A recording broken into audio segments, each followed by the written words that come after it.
السلام عليكم ورحمة الله وبركاته، وإن شاء الله السلطات المعنية يكونوا يتبعوا فيا. أنا ماما مكرم معايا، مرحبا بكم.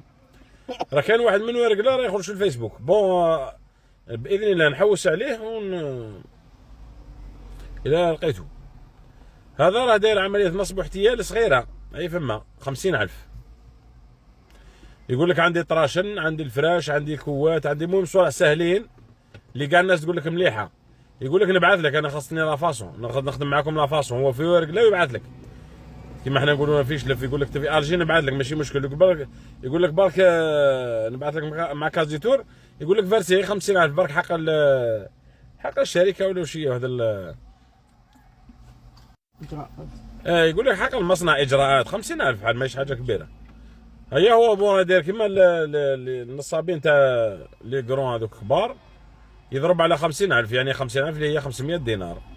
يعني هو يدير حسابه إلا كان صور 1000 ورشة راهي 500 في 1000، يعني تولي 500,000 دينار اللي هي 50 مليون. راكم فاهمين؟